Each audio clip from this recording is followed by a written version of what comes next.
Let's tag shit. Free fall as I dive through the kaleidoscope in my mind. No rope up to climb. Gotta remind myself that I'm fine. Mama, I don't really want.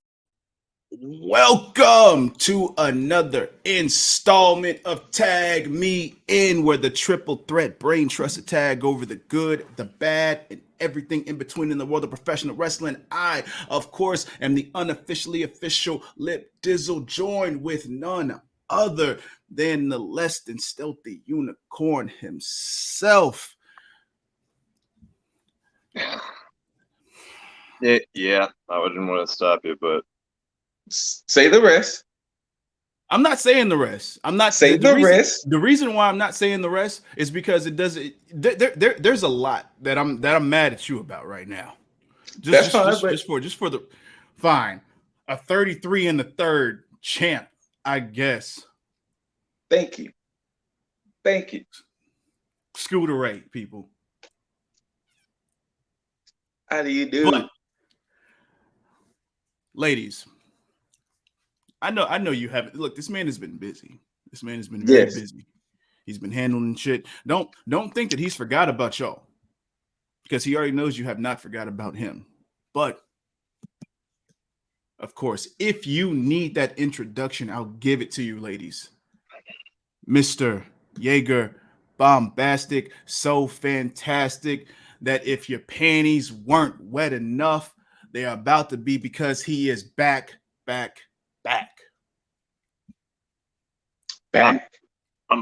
I'm conflicted because on one hand, I'm a little upset at myself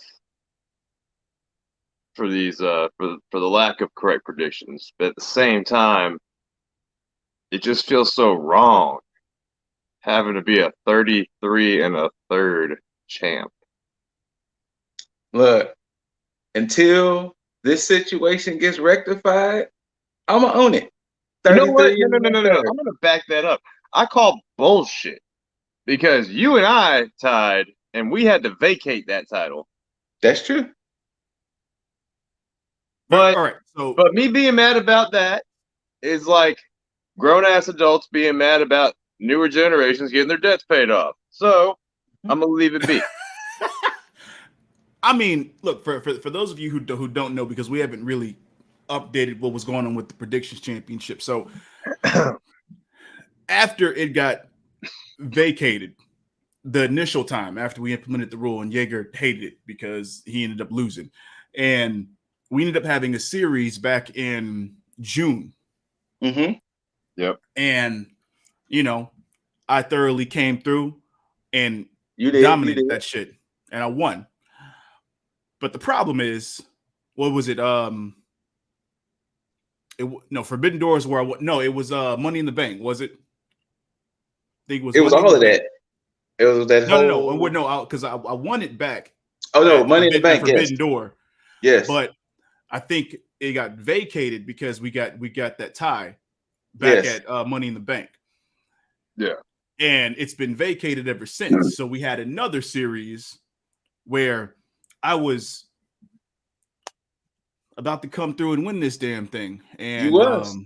It did. Shouts out to Sting, Darby Allin, and Miro, because y'all saved your boy. Appreciate you.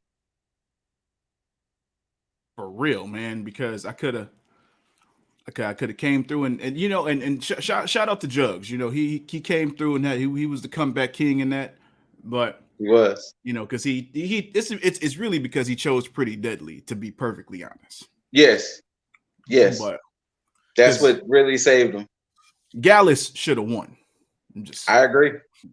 I'm just saying. But when Pretty Deadly won, I understood, because logistically it made the most sense. You want to put it on the heels that you hate.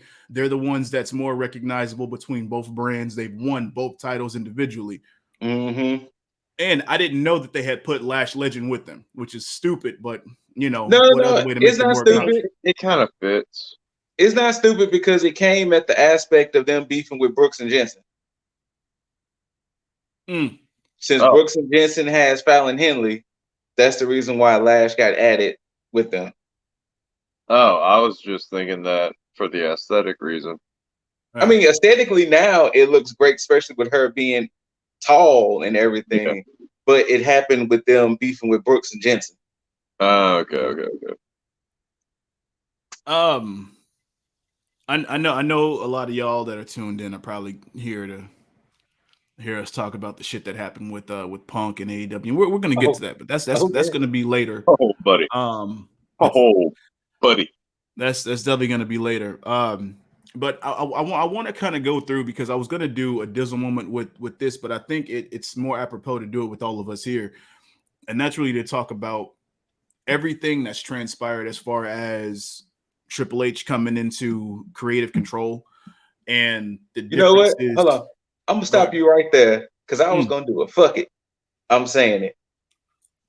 In the guise of Stewie Griffin, where you gotta pronunciate the H, where do you get off Hunter Hearst Helmsley? Where you have the gall, the gumption, the unmitigated gall to make Raw and SmackDown good when I can't watch them for years. I've been watching Raw, watching SmackDown, and we can even say NXT 2.0 for that matter. Years and months. When they finally get good, I can't watch them. Ain't that by the bitch? You know what's funny is that I've been watching them. Same. Now NXT, I have not. I haven't even bothered to even deal with NXT. Same. But Raw and SmackDown I've been keeping up with them through, Authors of Wrestling. Shout out to Authors of Wrestling, WWE.com, and things like that. But actually, yesterday, since I was off, was my first time watching Raw since he took over. Ah. Yeah. Damn. Yeah. It's been I don't want to say it's been subpar the last 2 weeks, but it's been a little lacking because I guess with him coming into play, that honeymoon phase for me was like the first 2 shows since he had took control. Yeah. And it's been refreshing, and there has been a lot of consistency throughout the shows. But I think there's still a lot of what Vince McMahon has implemented that they still have to deal with. And I think so too. It's because I mean you got still the tag division, you got the situation with Roman still having both titles and really not sure what the fuck they're gonna do with those. But Solo Sikoa being implemented into the bloodline now does make it feel a bit more refreshing. Yeah. So it gave bloodline some more legs before the shelf life runs out. So, I mean, you could end up giving him an Intercontinental belt, a U.S. title belt. Shit, you could unify them, make a brand new little TV title. That was a rumor for the longest that were they going to unify U.S. and Intercontinental. I doubt they're going to do that. Only because I think they want to have at least 2 mid-card titles, just for the men in that aspect. Yeah, but the main title, I don't know what they're going to do. They need to just go ahead and unify. They need to make a brand new belt right now. I think they are. I believe that's been rumored. I'm feeling that it'll debut at Mania, or it'll be put up at Mania. Because I think there was something about Cody wanting the old Winged Eagle belt back.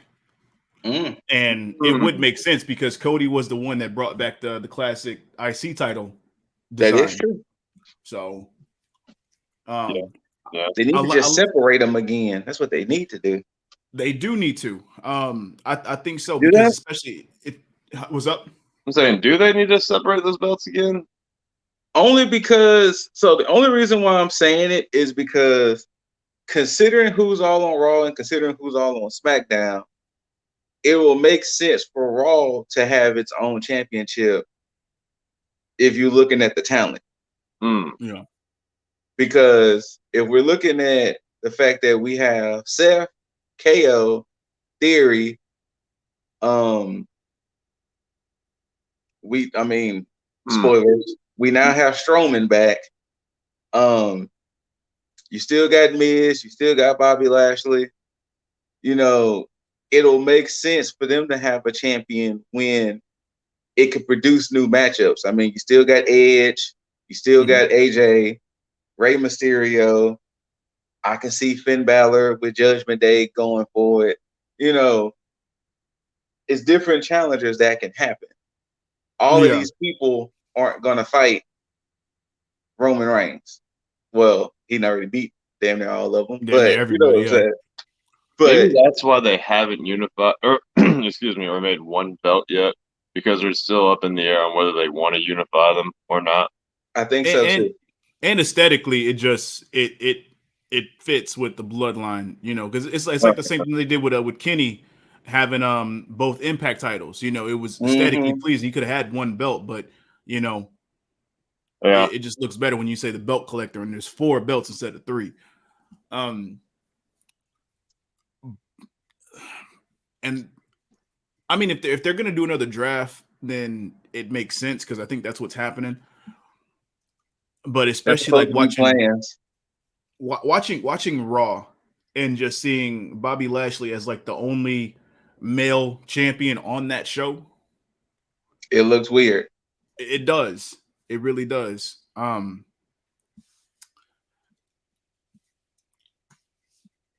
Something needs to happen. I'll just put it like that. I Yeah. think Roman needs to just go ahead and drop both belts because he's really starting to show the part-timiness that he's transitioning into.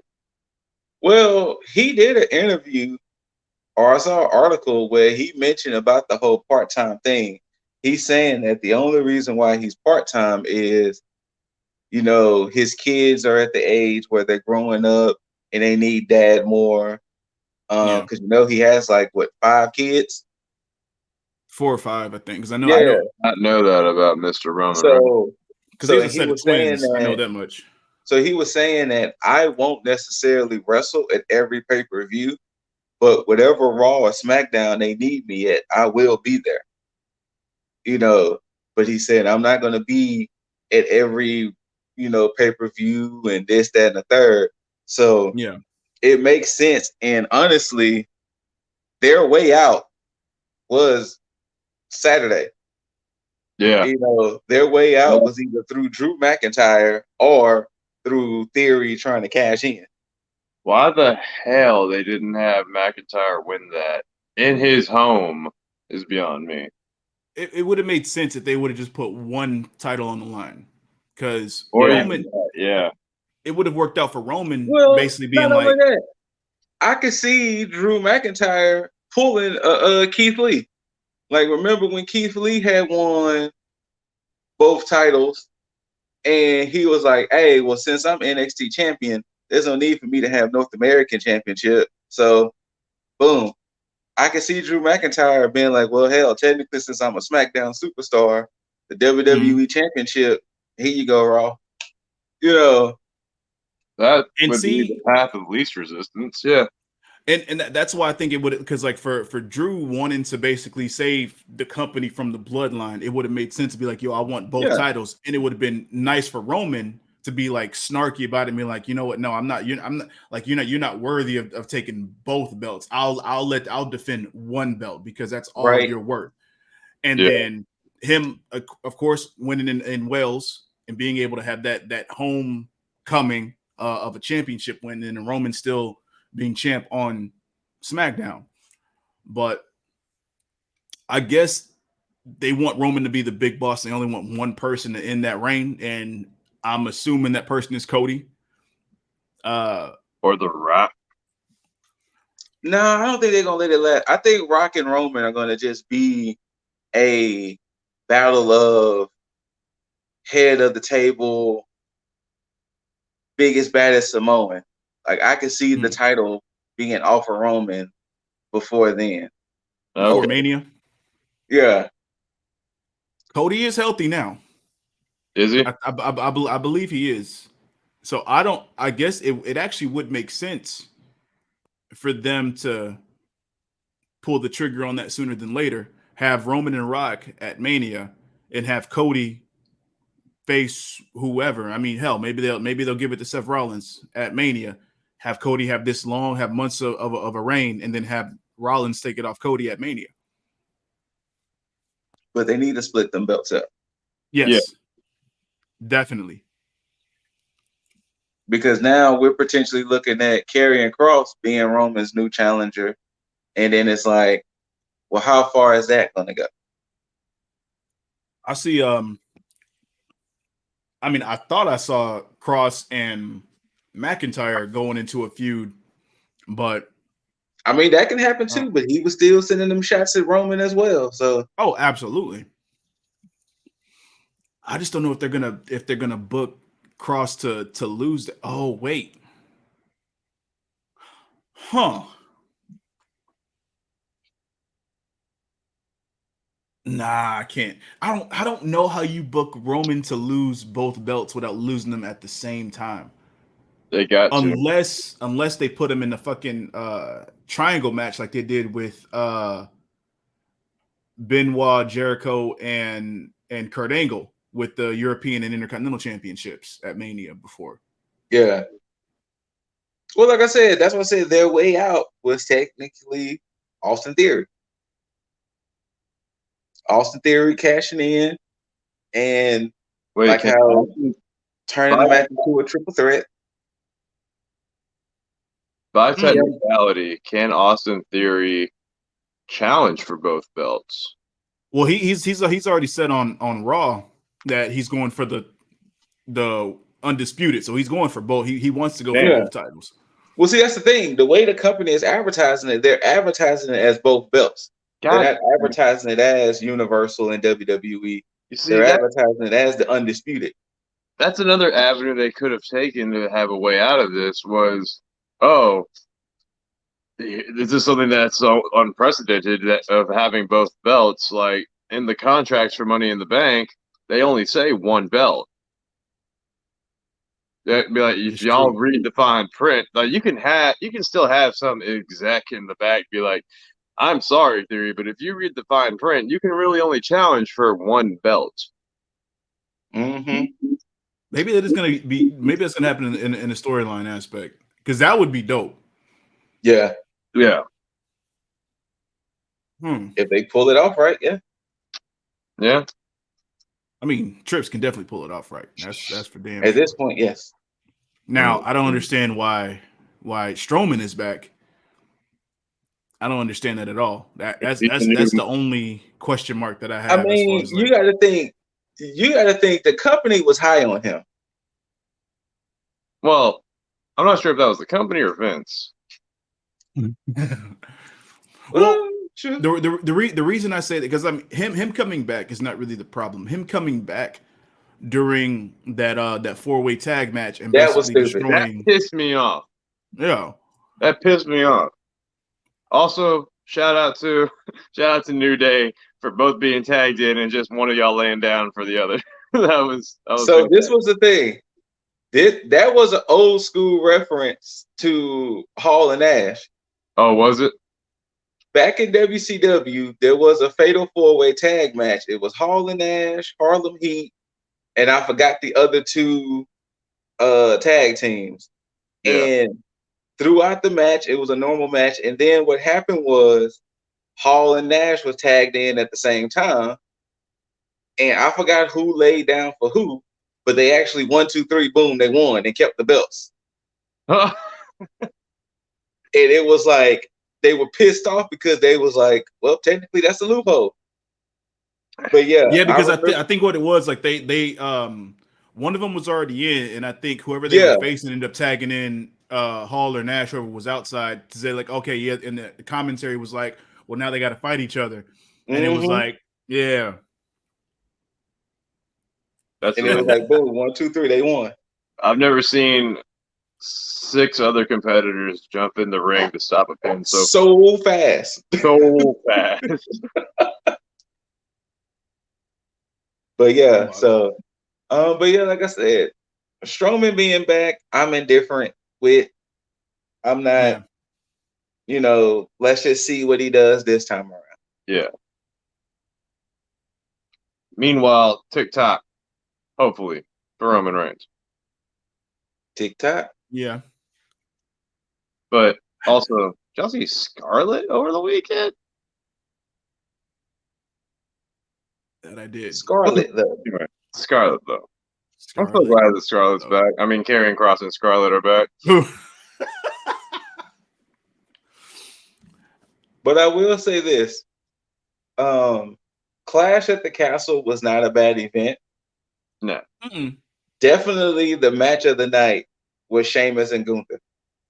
Yeah. And the moment Sheamus had won that #1 contendership, I knew them boys was gonna fight. Oh Yeah. yeah. I knew it was gonna be a brawl. Shout outs to Imperium being whole again, but I knew them boys was gonna have them a scrap. Yeah. Now, I don't know if they're gonna run that back and have Sheamus go over the next time, but I know what they're doing with Gunther, which please give him his name back. But I know it's not gonna happen, but they're building up the Intercontinental Championship for damn sure. Yeah. And that's the best way to do it with him. Same thing they're doing with Lashley.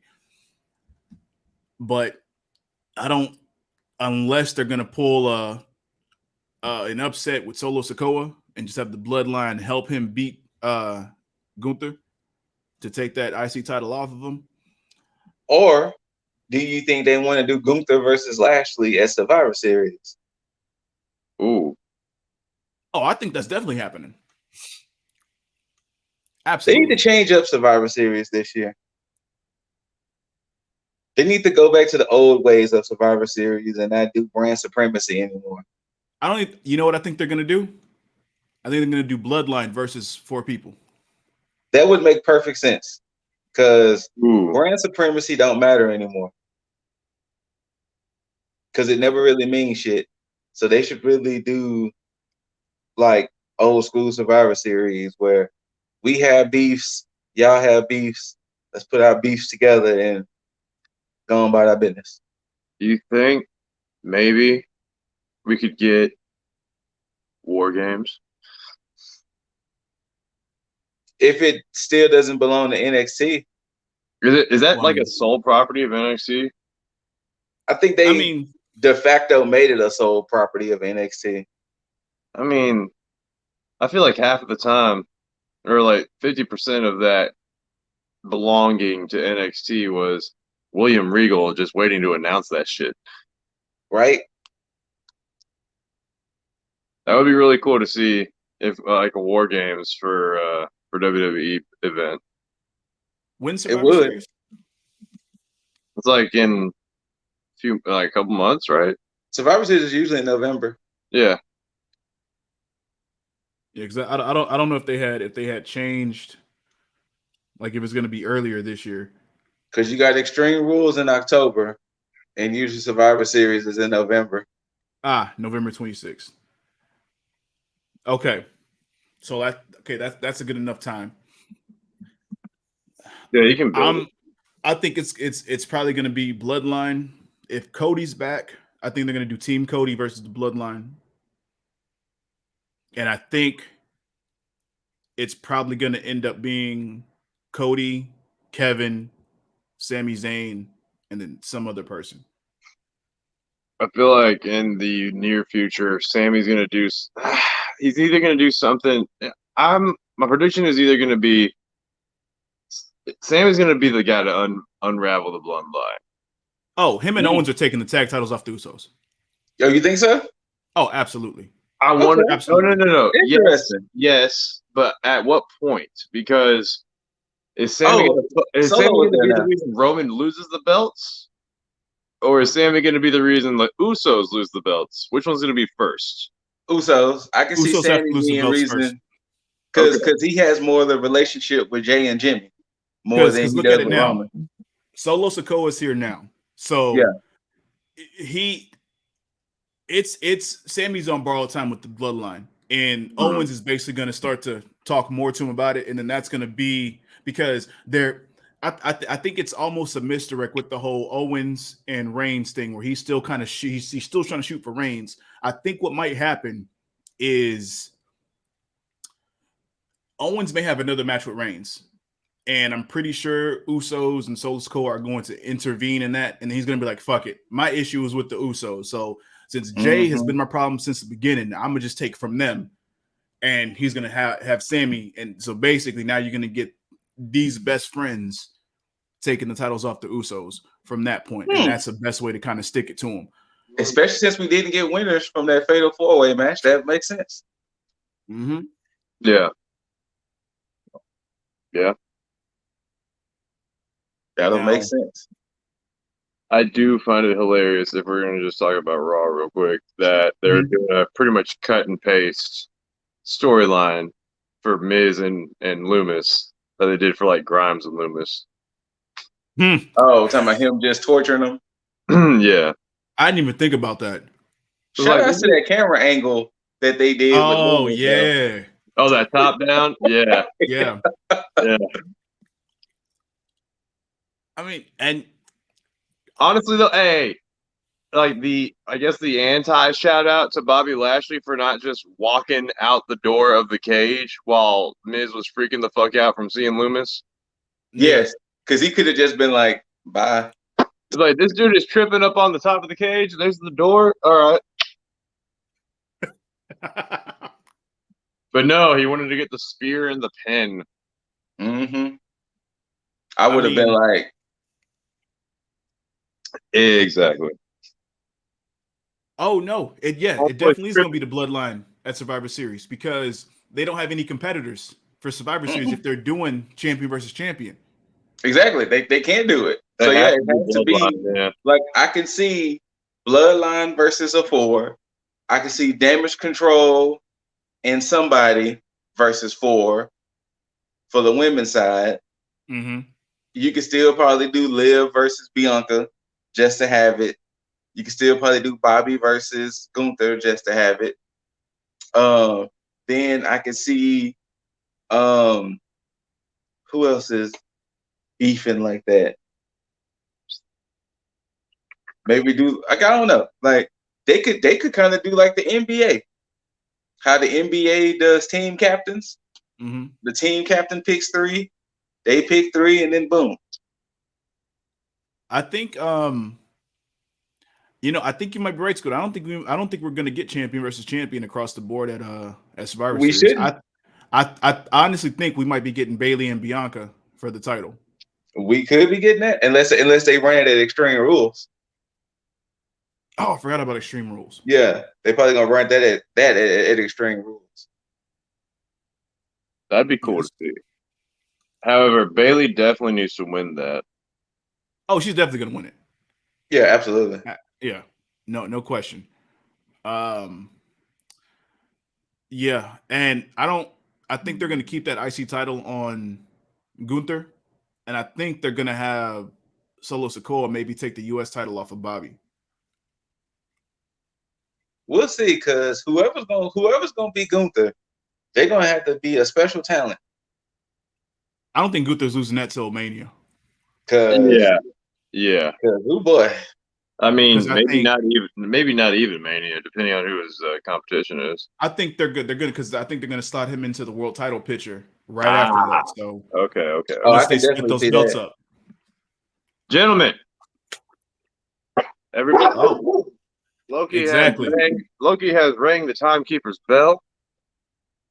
We have talked enough about WWE. There is bigger drama. There is. There are issues that we need to discuss. There is. You're right. I'm going to say this. In the words of Tony Baker, what in the haberdasheries and hemoglobin is happening in AEW right now?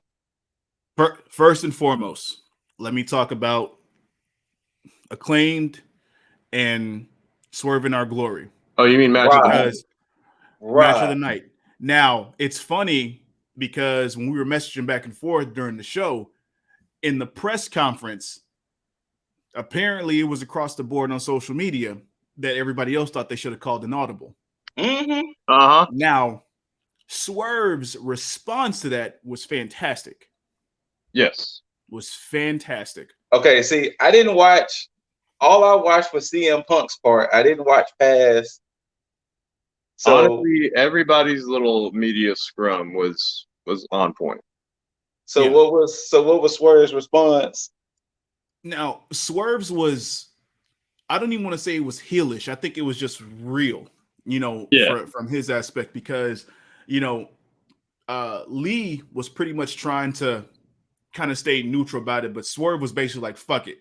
It's like they got plenty of people that didn't want us to have these titles. So now we basically fight. I'm paraphrasing, obviously. Yeah. So we're basically fighting from the bottom, to kind of prove ourselves. So it's like, if, people want these titles, we're at the mountaintop. I don't care who you are. I'm going to do what I can to keep it. It's like, I'll take this seriously and all this other shit. And the way he was going about it, I was like, I can't even be mad at you for that, because one, you're feeling yourself, and you know how good you are, and in your perspective, you feel you deserve it.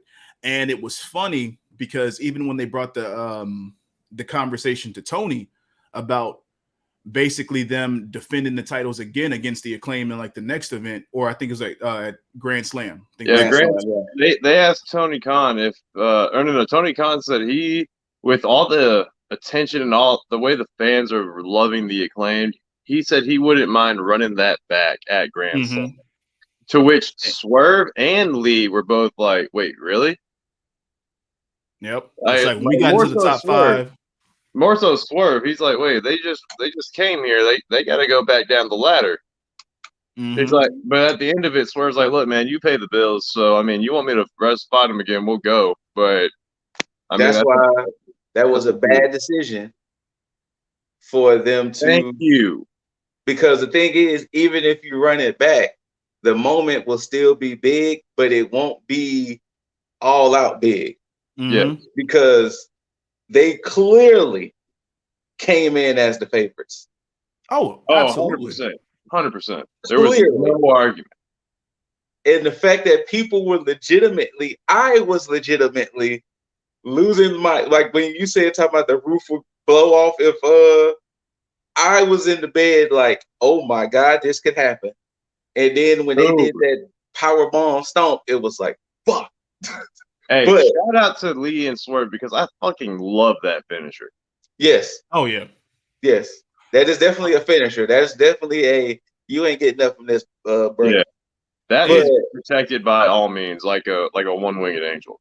Yeah. But yes, and I love the fact of how perfectly this match as a whole was booked, because you had the whole thing with Lee and Swerve at some point being heelish and feeding off of it. Then you had the dynamic of them hitting each other with shit and probably causing dissension there. Then the magnificent portion of having Bowens be injured and then fight from that point on, and then get that baby face just, I mean, and then you get the finish, and it's like, fuck. There was no fucking reason for that beautiful fucking, like, Anthony Bowens selling all that injury, all of that shit to where you're like, oh fuck, they're gonna be done, aren't they? And then throughout that whole match, there's just nothing but heart and fucking soul. And then you fucking yank the rug out from under us and have Keith Lee and Swerve win it. There is nothing wrong with Keith Lee and Swerve as a tag team. Probably my most unexpected tag team that I could not have loved more right now in AEW. Exactly. But God damn it, if there was a better time for them to lose, I don't know it. Yeah. Right? Like, Absolutely. TK, you better have something so fucking big in the books for that. Well, see, not even then, because you got to look at it this way, too. When we're looking at the Acclaim, look how many chances they have had, too. Yes. Like, it wasn't like this was like their first or second time. Like, they challenged for the titles a few times, and this would have been the crescendo that all the drama, all the issues they've been through, all out, because once again, they did go all out, because like what you were saying with Bowens in his knee, they was trying so much, and Daddy Ass trying his best not to interfere and get up in that, and it was like, that right there was the perfect time to pull the trigger on crowning new tag champs. And I'm glad you brought that up, because the comparison, Jurassic Express, they had so many chances and they won, and it was kind of Yes. lackluster with their title reign. So it's like now Yeah. you run the risk of doing the same thing with the Acclaimed once they win eventually. This would have. Let me just put it like this: we all work nights here, at least right now. Yes. I was at work when I was watching this match. You would have seen me doing like backflips over this shit if they had won. Like when they had that near fall before they lost, I was thinking 3, and I was on my feet. I was over here yelling at the TV. My heart dropped, bruh. Oh, when Bones was pinning Keith after he got hit by Swerve. Yes. Yeah. Like when Keith was on the fucking ropes, and then Bowens was going for the pin, and I'm just like, this is it.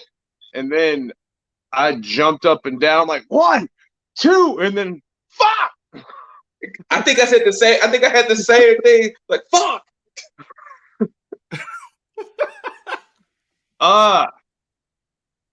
But you know what? Swerve is keeping it a buck. He's like, look, y'all hated us from the moment we got these. Y'all hated us from the moment we were formed. If you want them so bad, beat us. Yeah. At the end of the day, yeah. Yeah. And I can't be mad at that. However, Tony Khan. Yo, I'm gonna just say this. To me, Tony Khan seems like that dog in that meme where the restaurant's on fire and he's just like, this is fun. At least right now. Yeah. It seems like it. Here is the problem that I have with TK. I think my laptop is finally up, so let me switch. And while I'm switching, I'm gonna give you the greatest image ever from this greatest image ever. No.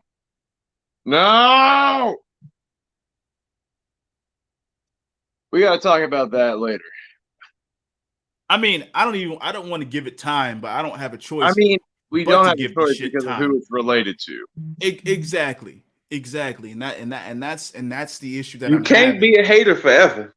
It's no. It's not. Damn right we can.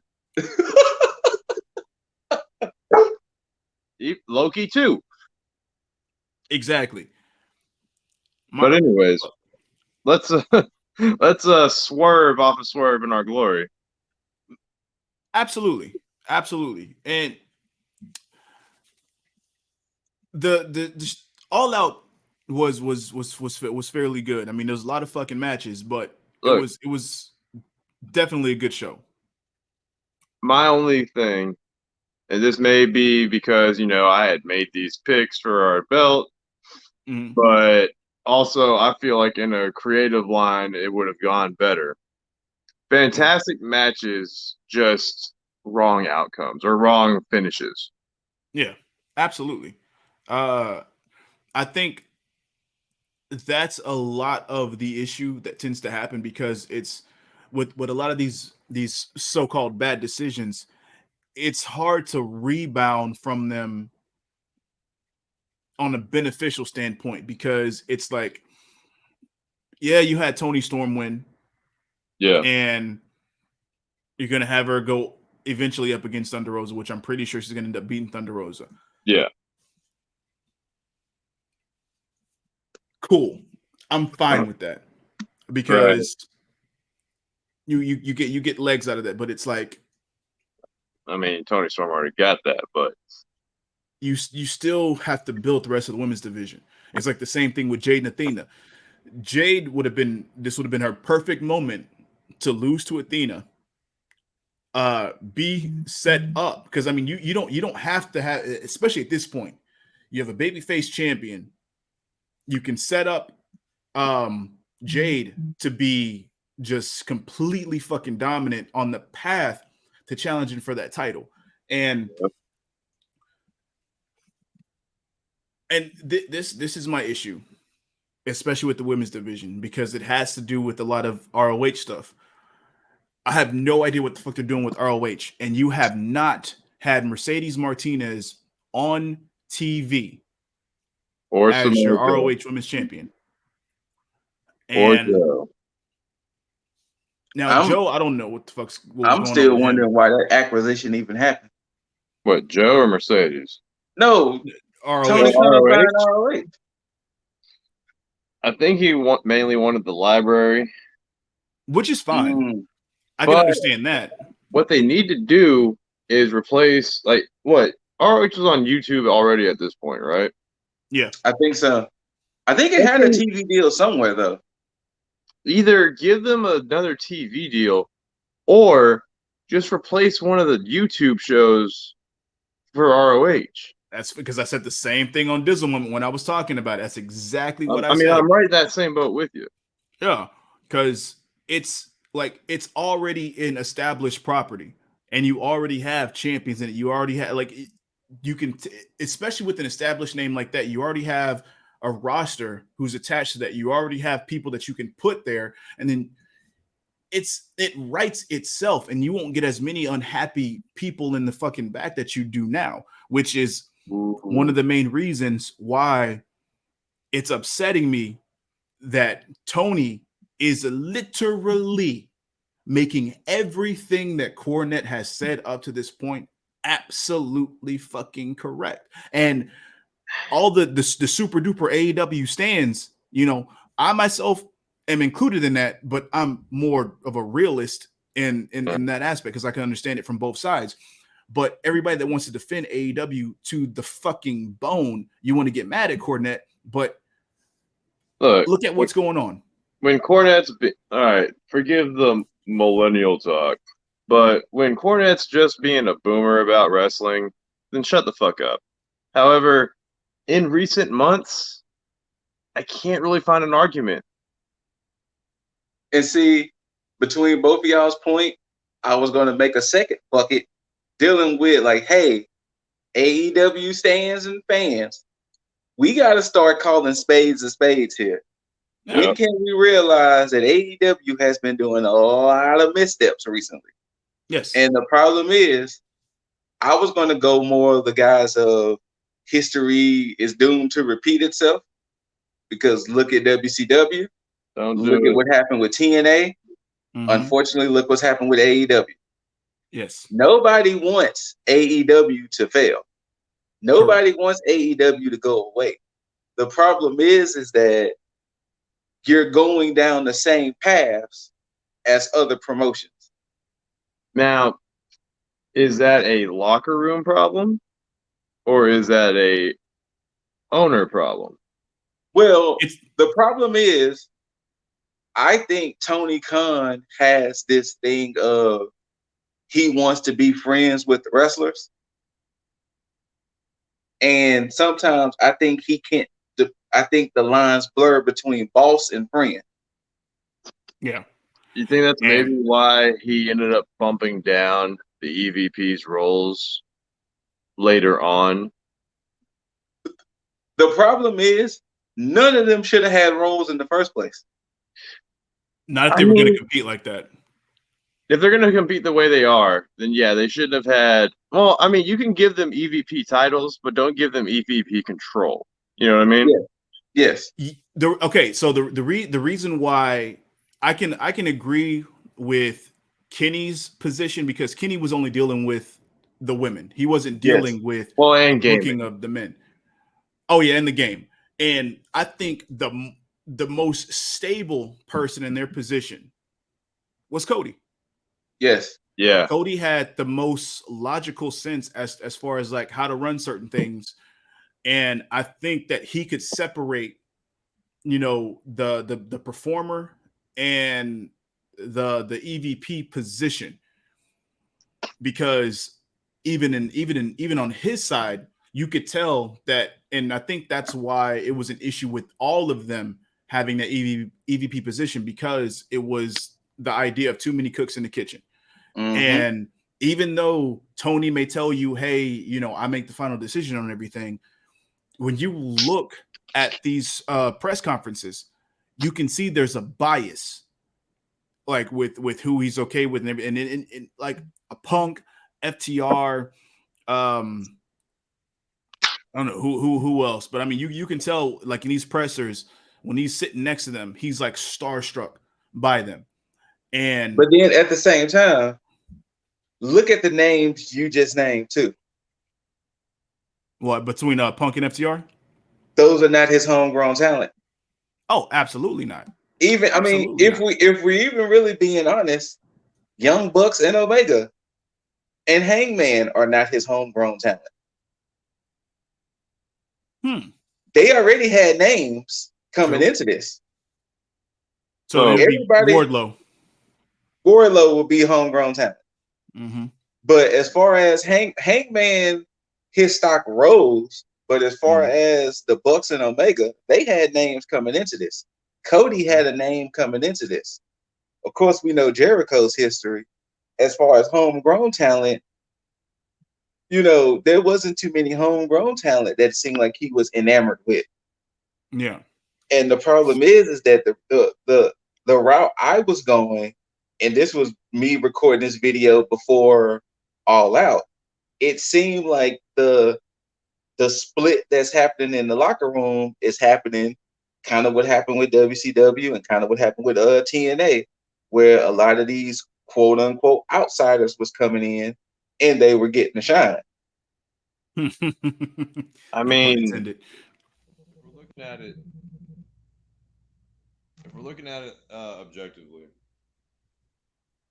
look at what honestly was one of the bigger feuds that honestly I wanted to see actually go, which was with Jungle Boy and Christian Cage. Mm-hmm. Perfect time to showcase a homegrown talent. Mm-hmm. Like, yeah, he got a start in the Indies with Luchasaurus, but he really and everything he needs being on AEW. Mm-hmm.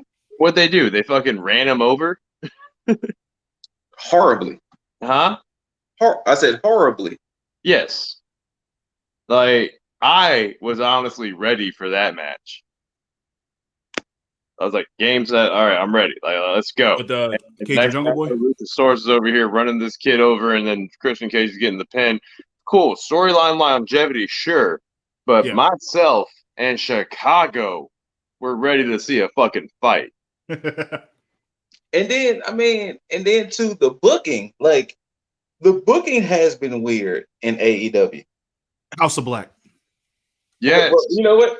That's just one cog in the wheel that we can get to. Look at what they did with the booking with Christian Cage, Jungle Boy, and Luchasaurus. You had Christian do this unspeakable thing in the Jungle Boy. Then next week, Luchasaurus was aligned with him. Then when JB came back, it seemed like Luchasaurus betrayed Christian to go back with JB. Then we get to All Out. Now I was just lying the whole time. Well, Luchasaurus is really with me, and it was like, wait, what? Now I can see where you hate it. Now me looking back, and I'm like, cool. It would make sense because Luchasaurus during that whole time never touched Christian. That is true. One time. That is true. At the same time, it's like, okay, yeah, he turns on Jungle Boy at that point. What was the whole swerve all for? Like, why even make him placate to being like, yeah, I'm with you, if nothing was really going to come out of that outside of you jumping on him?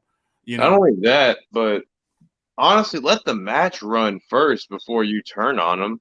Shit, even help Jungle Boy out throughout most of the match and then turn on him. Well, you know, that's that booking that Jim Cornette hates. He hates that booking of why wait to the end of the match to betray your partner when you can betray your partner at the beginning. Well, because people want to see a fucking match, Jim.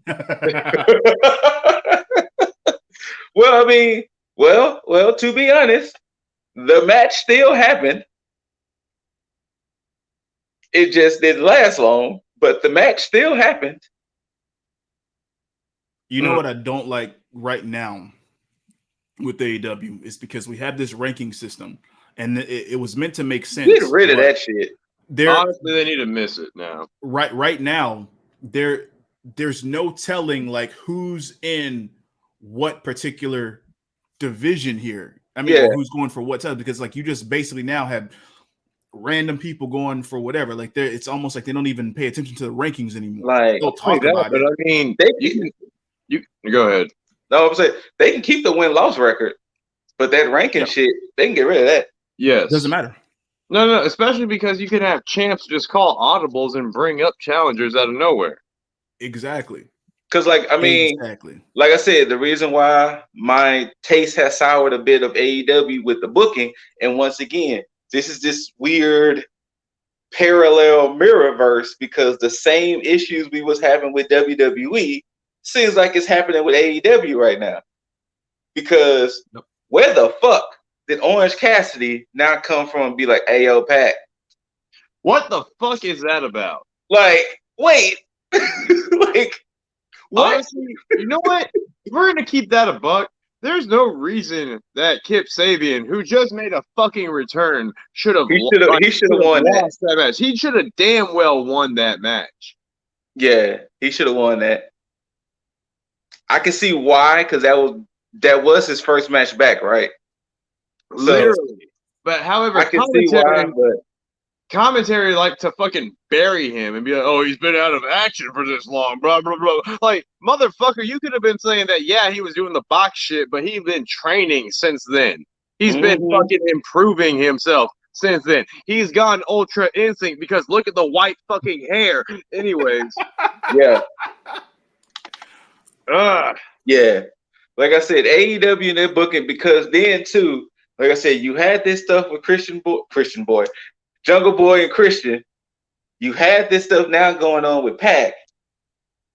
Before I get to the other part I hate with the booking, you brought it up. How? I'm honestly starting to see when it comes to factions having steam, AEW doesn't know how to handle it. Because it's like Vince booking baby faces. Every faction who has had steam has had some major fumbles. When Dark Order had their steam going, it fumbled. When the Elite happened, it fumbled. You were gift wrapped everything with Malachi Black first showing up because he was torturing Cody Rhodes. And it was like, oh shit, he was torturing Cody Rhodes. He was beating the shit out the Nightmare Family. Then next thing you know, oh shit, he didn't brought in Brody King. God damn. Yeah. And then you had possibly the best tag team name of all time, Kings of the Black Throne, and did nothing with them. They didn't challenge for the titles. Nothing. What the fuck? Then, to make matters worse, it was like, oh, no, you thought we were done. Nope. We bring in Buddy Matthews. And it was like, all right, bet. The House of Black now. Now the House of Black is complete. Then, nope, you did the slow burn with Julia. And it was like, oh, shit. And then next thing you know, bumble. There's no reason that I'm gonna give Death Triangle this because honestly they were kind of like the original House of Black. Yes, and they fumbled them too. There is no reason whatsoever, TK, that either House of Black or Death Triangle should be the fucking trios champs right now.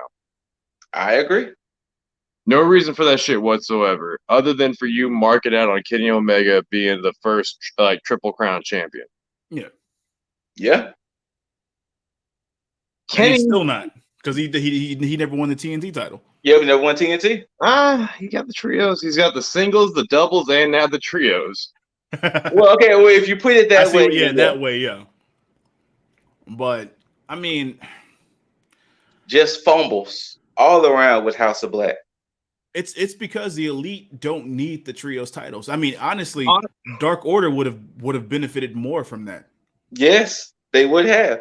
Because then too, I can also see Hangman being like, "Hey, since this was really a Dark Order thing, you give it to the person who's healthy." Yeah. Honestly, though, I was honored to help y'all win it, but this is y'all's thing. Reynolds, Silver, y'all give it to whoever member is healthiest at the time. Yeah, because what was it? Uno and 10 both had an injury, right? That's the only reason Heyman's even involved in this. Yes. So now let me ask: would the booking have been different had 10 or Uno stayed healthy? Do you think Dark Order would have won it? Oh, absolutely not. No. Then what? I think the sole purpose of them bringing Kenny Omega back was to get those titles. I think Kenny Omega may have come back too soon.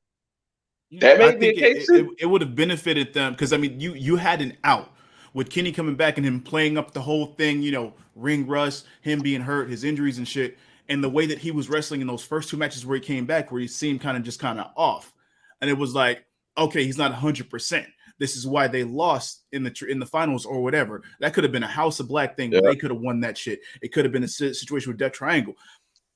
Either way, now you have it on a fucking team who, at this point, on the believability scale, you're not going to be able to see anybody taking those titles off of them unless they are a just top tier fucking team, because it's not going to make any sense if you have a Dark Order come in and take it from them, or you have a Death Triangle, maybe House of Black, maybe, but it's going to be a situation with the Acclaim, like how they have their shit. It's the problem was. Oh, go ahead. Oh, no. Go ahead, Yeager. Assuming that the House of Black is even going to be alive after Sunday, they need to be the next ones to take that trios belt, and I mean fucking quick. Yeah. Well, see, y'all are missing a glaring point of the reason why the Elite won those titles. Paragon was supposed to be the one to take those from them. Ooh. Yeah, but Bobby Fish, O'Reilly, and Adam Cole. Fish, O'Reilly, and Cole.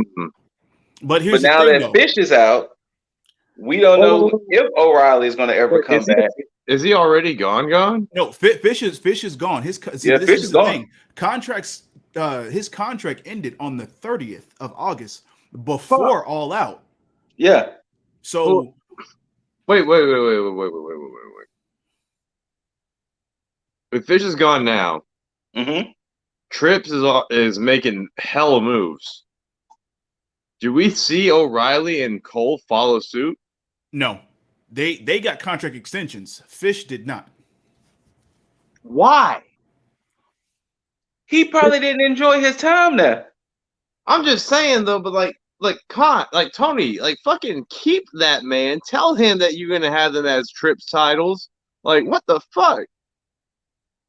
And then now with this whole thing of O'Reilly being out indefinite. Well, why is Cole not on camera right now? He still hadn't came back from that concussion. Yeah. Like for real? For real. Yeah. For real. Damn. Yeah. He hasn't been on that's why he wasn't in Houston for Comic Palooza when we were here. No. That I remember, and that made sense because it was like maybe a week or two after. Yeah. But he hasn't been on time now. Yeah, he hasn't been back since. Shit, Cole, man, I hope you feel better soon. Wait, I'm sorry. Didn't he show up that one time when they tried to beat up the Young Bucks, and that was it? Yeah. When they betrayed the Young Bucks, that was the last time he was on TV. But I mean, he didn't really have a whole lot of action there. No. Yeah, no, that was safe. And then even that was a dumb thing to do because you had Fish, you had Undisputed Era take out the Bucks, and then they hadn't been seen since. But I mean, that's the thing that trips me out is like, why did you pull that trigger so soon? You should have had the Bucks and Kenny win the. If you're gonna keep the narrative, honestly, have Bucks and Kenny win the belts. Have Paragon come out, congratulate them, and then fucking turn on them. You know. Or they could have been the reason why they didn't win the titles. Even better. But yeah. I didn't think so. It was not necessary for them to be the first trios champions. Just like it wasn't necessary for the Bucks to be two-time champions. Like legitimately, the Bucks didn't even need to be in that picture. No, they did not. Like honestly, they just had Paragon turn on them, And had it not been for injuries, you should have had a whole storyline out of that. Yeah. Because hell, actually, even better storyline. Hey, Adam Cole, if you were healthy enough, we need a partner. Kenny isn't back. You don't have Fish and O'Reilly. You be our partner. They ride all the way to the finals, and Adam Cole is like, hey, yo, Bucks, fuck y'all. And then, boom. Damn, that would have been nice. It would have. But it's not what we got. You could have even had the Bucks, quote unquote, carry Adam Cole all the way to the finals. Yep. And then Adam Cole is like, okay, I'm feeling good, I'm feeling healthy. Oh wait, fuck you, and then lay down. Yep. Something. But you know. Ooh, even for the hot tag. Yes, the Bucks have been like carrying fucking Adam Cole this whole time. They're gonna carry him through this because he's not 100%. And they fight their fucking asses off against the Dark Order with Hangman. And then as soon as Adam Cole comes in for that hot tag, lays down. Or just falls off the rope like, nah, I'm good. And walks away. Y'all got it. I don't. Yeah, I know that y'all are on time constraints. No, we're because we're on the same page. We're about to get into this. No. We can discuss a little bit more. I still got a little bit more time. We're gonna get into the meat and potatoes of everything. And that's the Punk situation. This was some horrible fucking booking. Which part? Before we get to the situation, you had a situation where no, we don't want CM Punk to drop the belts, so we create interim. Moxley gets it. Moxley is like, nah, fuck that. I'm not interim shit. I'm the champion. CM Punk comes back and be like, all right, fuck it. We have a match a week before the pay-per-view. Made no damn sense. CM Punk gets handled by Moxley. In a 2-week time period. Handled. And then next thing you know, Moxley is all like, hey, I told y'all I was champion. Here's an open contract. CM Punk's little bestie Ace Steel comes. All of a sudden, CM Punk is ready to fight for the title again that he just fucking lost. I get slapped in the face. Now I'm 100%. He just fucking lost this title, then goes into Sunday and wins it back. What the WWE booking was happening there? They wanted Punk to win in Chicago. I get all of that, but they didn't have to go through all them extra hoops. No, I'm 100% on that train with you. They did not need to go 2 weeks prior and have Punk lose the unifying championship match. That should have been pushed to Chicago where Punk wins. That just cut plain and simple. That's all they needed to do. Or had him vacate the title in the first fucking place. You know what? Yes, because with Punk doing this interim or causing this interim shit, now we have Thunder Rosa on this interim shit, and Tony Storm, even in that media scrum, was like, "Yeah, it doesn't feel the best to be called the interim champ." Oh no! No! Punk didn't cause that shit. No, that's TK. That's all TK. Because don't forget, they did that interim shit with Cody Rhodes. Yeah, and the TNT. Oh, way back. Yep. And look, I'll never forget. Maybe Dizzle might remember. I think it was, I forgot which heavyweight champion in UFC had won the interim title. And I want to say it was Brock Lesnar or somebody was like, yeah, all that interim shit is fake and whatnot, that they're not the real champion. And then in the press conference, they asked the champion, where's your belt? And he was like, look, Brock Lesnar talked about the interim champion, so I threw the belt away. No shit. It might not have been Brock Lesnar, but somebody had just won the interim title, whether it was heavyweight or something. Yeah. And whoever was the real champion went on a tirade about having interim belts. And when the next time they saw the interim champion, they asked him where the title was, and he was like, I virtually threw it away. he was like such and such said interim champions ain't real, so I don't have it anymore. Yes, because I mean, honestly, because I mean, it doesn't really matter. It really And does. that's the issue because I'm looking at it now with the whole champion history on AEW's website, and it's like it shows Mox interim champion 59 days, but then above that, once he won that title from Punk, officially 11 days. So it has the shit separated, so it's on there, but in parentheses it says interim champion, and that's his pretty much his best run as champion so far. What? Yep. What about his run after he beat Jericho? I mean that run's fine, but I mean him because this is boozed Moxley. This is the Moxley that really didn't give a shit. This Moxley now, it's like him going to Japan, him just basically taking on everybody, his promos, but everything.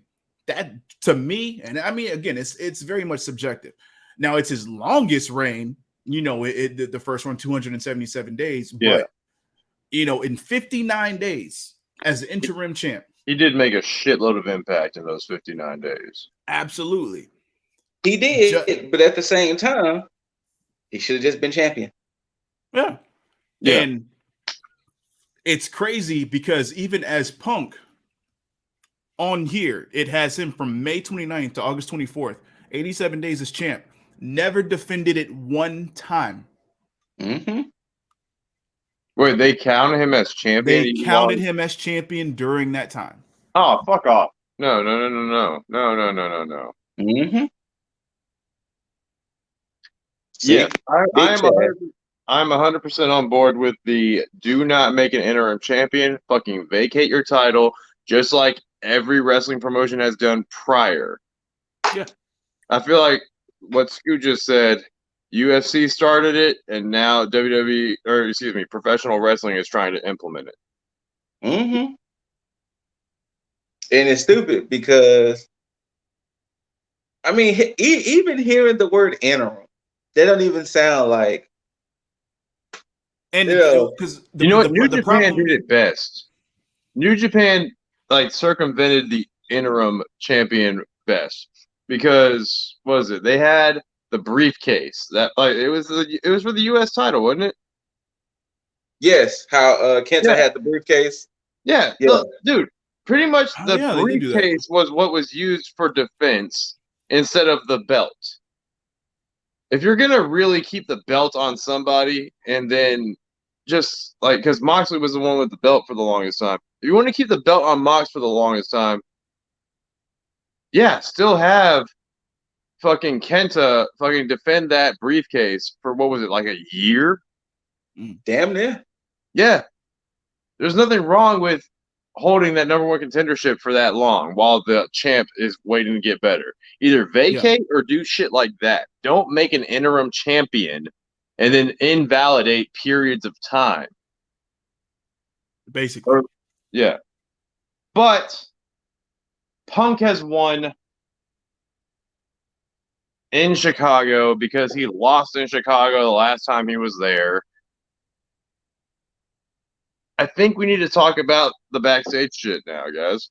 Let's go. Before I jump off, let's go. Now, my stance still stands on because when I talked about this whole thing between Hangman and Punk, I get the whole reasoning. Punk is mad about the fact he's mad about the fact that he went off script. I'm not mad that he went off script because what the fuck did Hangman get so what personal chord did Hangman hit in that promo? Because I was listening to it and I was like, okay, this is like an average promo. Exactly. You couldn't tell the difference because it went in line with what the feud was about, which is why it made sense.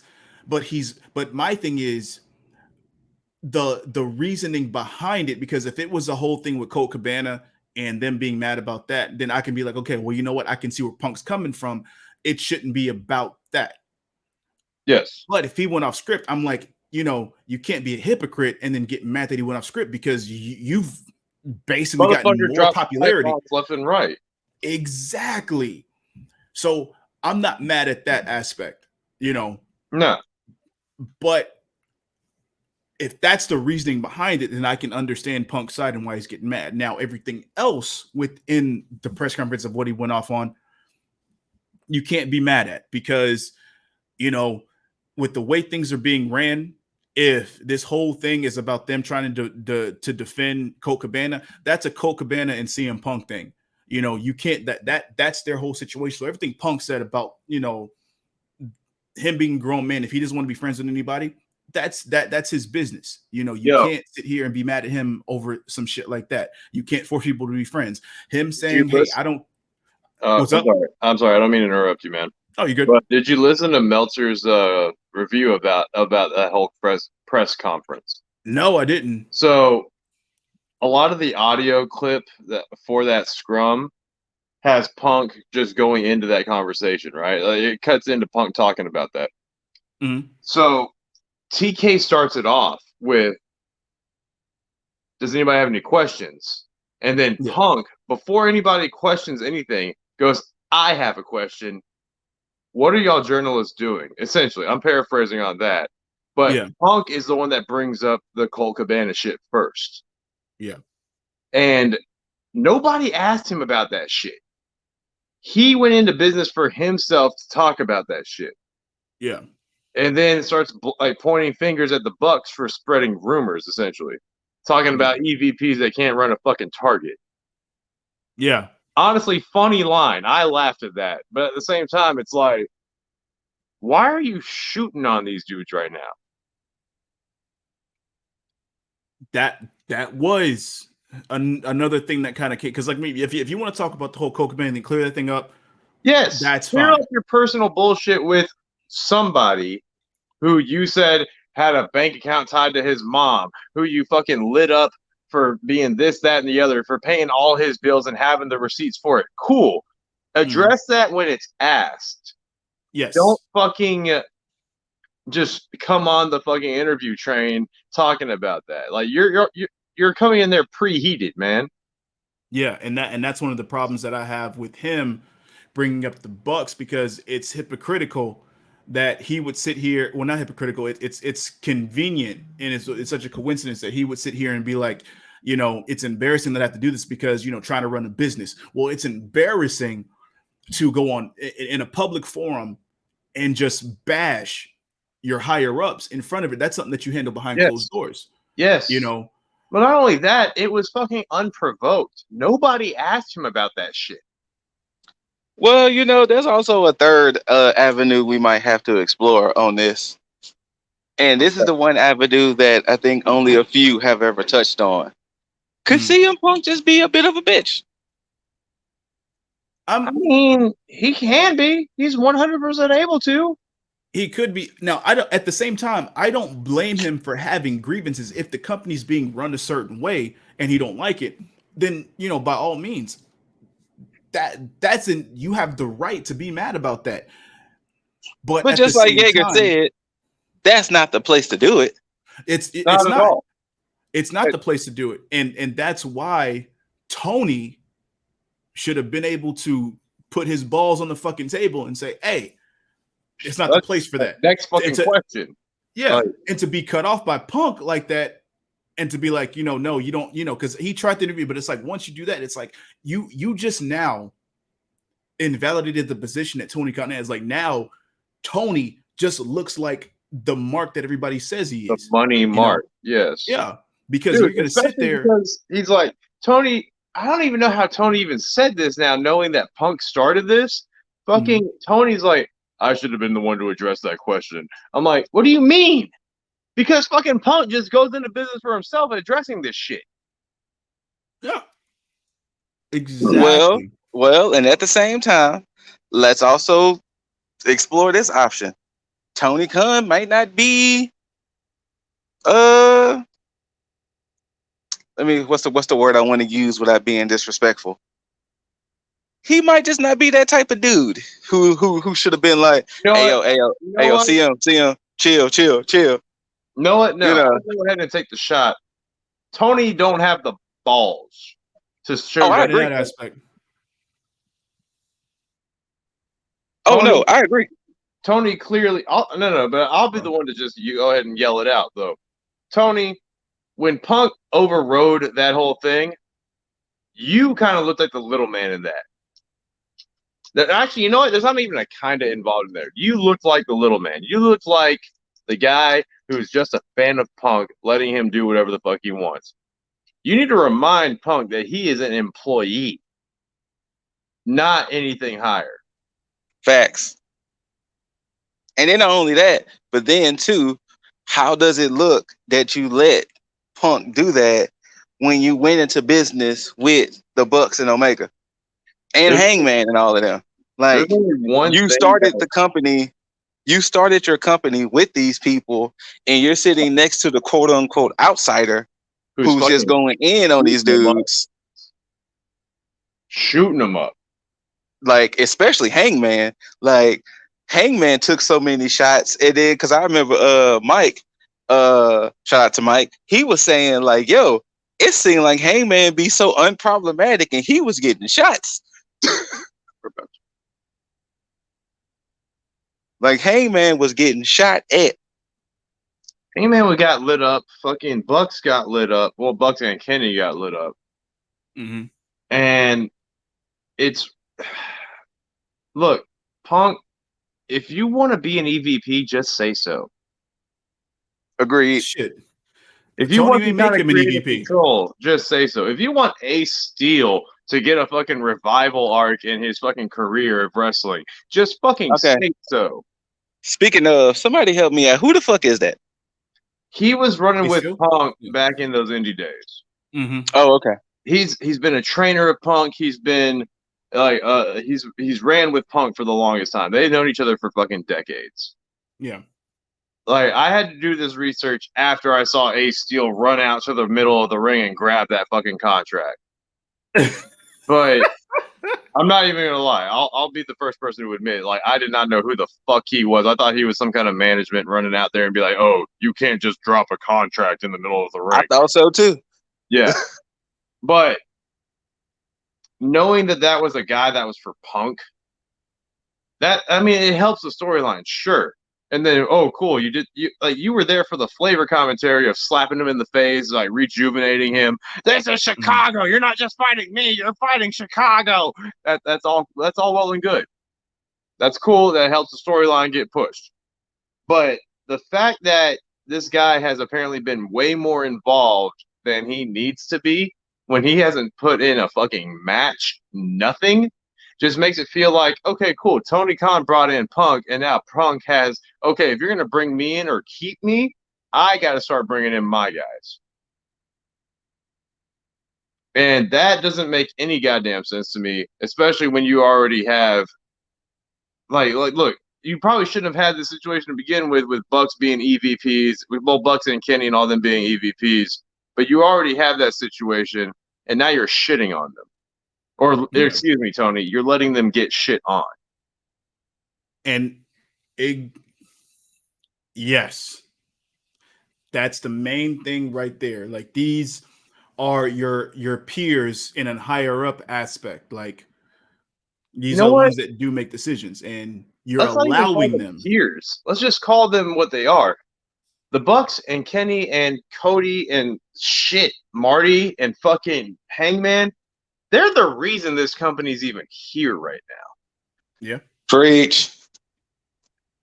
So I'm sorry. Why the fuck are you letting you're like the fan that you were the wrestler that you were the biggest fan of a decade ago be the guy to start steamrolling your company? Bars. In case you wondered, I'm doing the Sami Zayn thing when he did to the Usos. I know, I noticed that. That was funny. Now, of course, we are going in and we're pretty heated about this aspect. That's not to say that we're mad at Punk altogether. It's just for the fact that, I mean, there's a time and a place for certain things, and when you talk about professionalism, and this is completely not professionalism in a sense. You know, I get that you're mad. You know, I get anybody can get mad stuff like that, but it's like you can't start off by sitting here and then saying that, okay, maybe, I let the emotions get the best of me when I went, off script on the whole promo thing, but then turn right back around and then start bashing your EVPs publicly. That's an emotional response. And It is. I'm sure it's entertaining and it's talk worthy and all this other shit. And I'm sure Cornette fucking loves it because he does. I heard him when he went over this, but I'm sure Cornette also thinks that it's all a fucking work, though. Well, that's another thing. Well, I'm glad you brought that up because Sir Wilkins of the Jobbeteers podcast, shout out to them, he did a video and he thinks it's all a work. And my issue is whether it's a work or a shoot, it's still out there like that. It's still even out there like that for people to even take the story and run with. Yeah, exactly. But when you have the #1 guy who AEW relies on for their reviews, essentially, Meltzer. Mm-hmm. When Meltzer's going on his fucking podcast talking about this is not a work, there is legit heat. Talking about Ace Steel has apparently thrown a chair at Nick Jackson and maybe caused a black eye when he apparently Ace Steel is yanking Kenny Omega's hair and biting him. Right. If any of that is like, look, this is all from the Punk taking swings at people. Yeah, no. Apparently, yeah, that was the other thing is that the Bucks and Kenny tried to confront Punk, and then Punk apparently took the first shot or the first swing. Now, if any of that is all true, I'm sorry, but at the very least, Ace Steel needs to fucking go. Oh, absolutely. And now on top of that, if that is the case, and Punk did take a swing at an EVP, then he needs to be stripped of the title and then suspended. Because if you're going to suspend Kingston for throwing a punch at Sammy Guevara, and he's on the same level as a peer, on the roster. Yes. You're swinging at an EVP. Yes. And nothing happens to you? Matter of fact, I'm going to go a step further. If this is all the work, y'all are desperate. Oh, absolutely. Yeah. No, absolutely. Because it's cool with the MJF thing. That makes sense for it to be like that. But this, you're desperately reaching for something now. And it's not necessary because if you had Mox as a champion, as a credible champion at that, why then would you need to just double back and do this shit with Punk? As if Punk needs the press like that. You could have gone a whole completely different way. So we'll have to see what the fuck happens on Dynamite. But regardless, man, if this is the case, Ace still needs to go. Punk needs to be stripped and suspended. And yes, they need to figure out what they're going to do. It really fucking sucks that Punk has gotten that unhinged. Assuming this is all true, it really fucking sucks because honestly, from an ego standpoint, I had the whole storyline set up. Like maybe not step by step, but I mean it is following suit that MJF is over here going to win this belt off of Punk. Mm-hmm. And now Punk wants to shit on not only MJF, which honestly could have been passed off for the kayfabe, could have been passed off as a shoot. Yeah. But I mean, the dude did just say that when he was asked about working with MJF, he said he's tired of working with fucking children. That's where it seems like a work. That's fine, but then he elaborated on it, man. He was like, you got legends like Mark Henry, fucking Jake the Snake. You got this, that, and the third. And these he was talking about Hangman with that part. Huh? Yeah.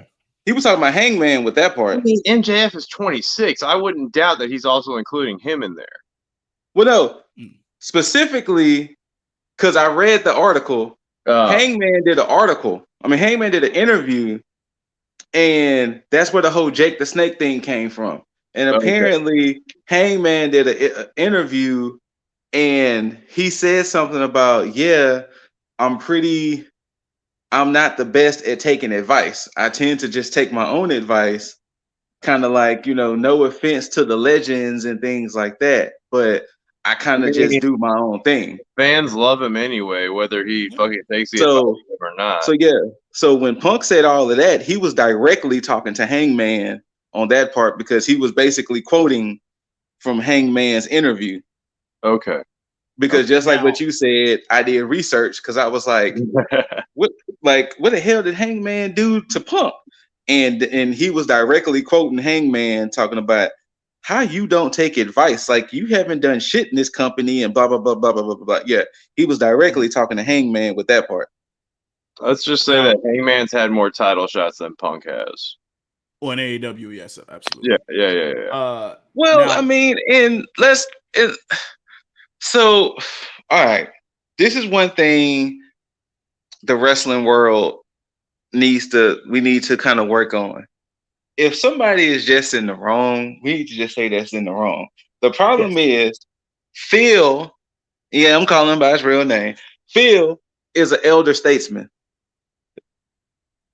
Phil could have easily, hey, let me talk to the Bucks, let me talk to Kenny, let me talk to Hangman. He could have easily pulled these people to the side. And if things would have escalated, things would have escalated. Whether you're doing a work or a shoot, the problem is that it still gives off a perception. Yeah. It still gives off a perception, and it still gives off negativity. Because you're gonna have one side, oh, CM Punk is an old grumpy little bitch, ain't he? Yeah. Then you got the other side. See, I knew Kenny Omega and the Bucks weren't shit. No, Kenny Omega and the Bucks confronted, and I mean, they did the same shit I would have done at that point. And, I mean, because the thing is, right? You do this at a press conference. Yeah. You do it at a press conference right after the event. You're in your fields, whether you're working or shooting. Hell yeah, I'm gonna come see you, buddy, because I'm still in the same goddamn building. Yep. I'm still in the same goddamn building. Hell yeah, I'm gonna come see you, buddy. The only thing I'm wondering is how they heard about Punk shooting on them. I mean, I'm pretty sure at the same time it was like, hey, Phil and that going in on y'all. Yeah, I think once it went off the rails and he started just going into business for himself on that aspect, it was like, oh wait, let me go check the shit, or it easy, because the thing is, everything kind of popped off. I'm just wondering if it was like one of the reporters that were there going, like, texting the Bucks, going like EVPs that couldn't run a fucking target, and then sent that off to them or some shit. And at the same time, it was going live on YouTube. Yeah, that's very true. That is very true. Yeah. So, and he was first up. Yeah. I will say two things. Because this will be my last 2 cents on this. Firstly, I'm in complete agreement with Cornette as far as, CM Punk saying what he said. I think the professionalism is not there. That's for damn sure. Yeah. But if you got grievances, you stand on what you stand on, then by all means, do what you got to do, but in the right circumstance. But my question to that is, because everybody's going to, especially for the Jim Cornette stands, would he have said the same thing if it was somebody from WWE saying that about higher ups? Would he then been like, well, you shouldn't have done this in that form? Is he just saying that, he's loving the whole Punk thing because he doesn't like AEW and he's like, oh, they got what's coming to him? Because if you can't say the same thing about a professional wrestler in WWE saying that about a higher up, then it's null and void at that point. I think it would have been one of them situations to where, because remember, he did take the opposite effect when Swole called out Tony Khan. Because remember, his position with Swole calling out Tony Khan was, Big Swole, you're not even a cog in the wheel. You're not even a factor in the company, and you're calling out somebody. Because I think the question would have been, I think it was on his drive-through podcast where they asked the question, and I think the question would have been, how would that situation have been handled back in the territory days? And he would have been like, she would have been promptly fired.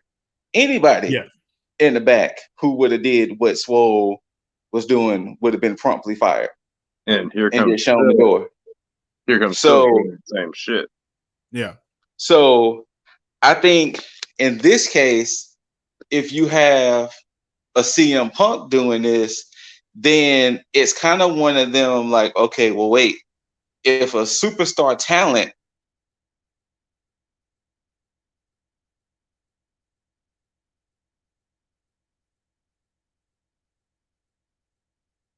but I think if somebody in WWE would have did the same thing, I think he would have been on board for it too. But I think it all depended on the stature of said superstar. I think If it was like a Akira Tozawa would have said some stuff, it would have been like, Tozawa, you barely on TV, whatever, whatever, whatever. But had it would have been Kevin Owens, then like, okay, well, hey, maybe things over there in WWE lane ain't so sunny, you know. Gotcha. But I see what you're saying. Again, yeah, and that makes sense. Yeah. Now my second thing, and this is a selfish bit on my end. Was that Mindy's Bakery that he said? that shit did look good, I though. think shit looked fucking delicious, man.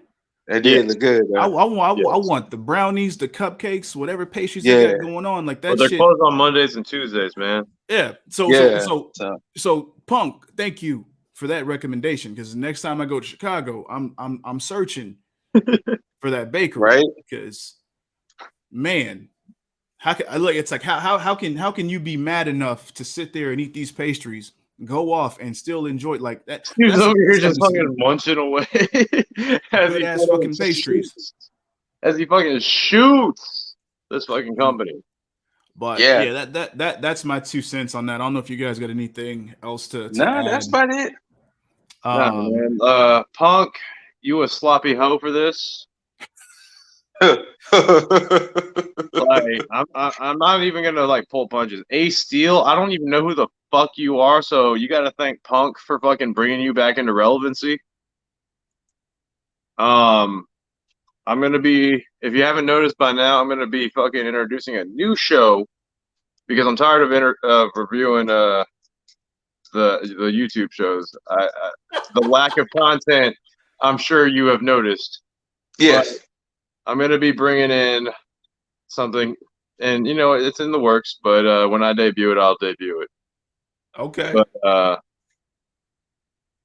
yeah, there's some real sloppy and choppy shit going on in AEW. It needs to be addressed like we're doing now. It needs to be fixed like TK needs to do like right now. And until then, you can rely on, well, I guess us and myself to be calling that shit out. Oh yeah, I like where this is going. Me too. I'm intrigued. One thing I'm a little bit tired of being the chill guy here, especially when I'm seeing a lot of bullshit going around. And see, and you know what? It's great because I feel like I can call out the bullshit with WWE. Mm. And I feel like you would be perfect to call out the bullshit in AEW. Because I feel the number one bullshit thing AEW has done, in my opinion, was buy Ring of Honor. It was unnecessary. I mean, honestly, Ring of Honor has a fucking glorious archive, and I feel like that's mainly what they bought them for. They did. But I mean, that's don't give too much away now. Let them tune in for that shit, that conversation. Yes, just sir. like I'm gonna have them tune in for when I decide to shoot my shit on what the fuck Hathaway did and what the fuck Scoot. I don't know what they got cooking up, but I've never seen a fucking ladder match be so derailed.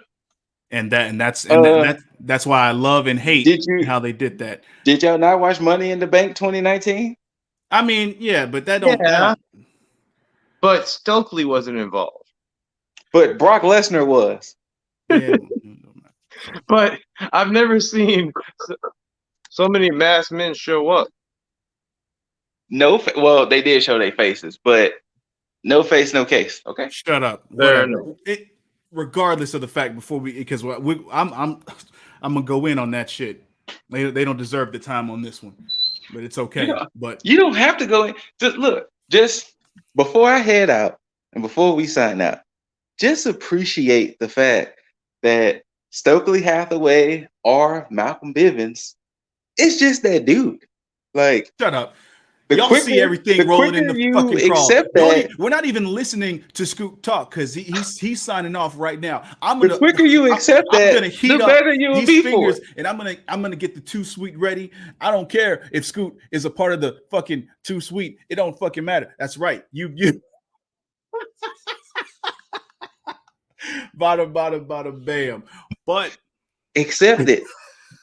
I will not. Whether you love the shit, hate the shit, don't forget to rate the shit. Thumbs up, thumbs down. Leave all your comments, concerns, questions down below. Hit that notification bell for all notifications. Hit that like button 100, 1,000, 10,000, 1,000,000 times to get that shit spiked up. Most importantly, what's up? Speaking of, before we head out, for the tag team out there in the world, check out Arana. You know, LessThanStealthy Ninja. She's running a Halloween contest. She's in this contest. I'm putting it up there right now. Boom. faceofhorror.org/2022/Aaron-William and give the fellow LessThanStealthy Ninja a vote. If There you you made go. it this far, here you go. Matter of fact, I might clip this just so I can make it his own personal thing. Yeah, we'll put the link's going to be in the description below as well. That way you can just go and click. There's no excuse. Don't be a hater. Show some love. That's right. Don't hate, congratulate, and participate. But most importantly, tag that mother effing subscribe button down there. That direction. And until you see these handsome faces and these immaculate voices, we bid you all adieu. And until next time, you beautiful, beautiful mother effers, tag the fucketh out. Dollars make a way to make a change. Gotta be insane to make them same mistakes again. So I'm switching lane to lane. Pray the curb don't scrape.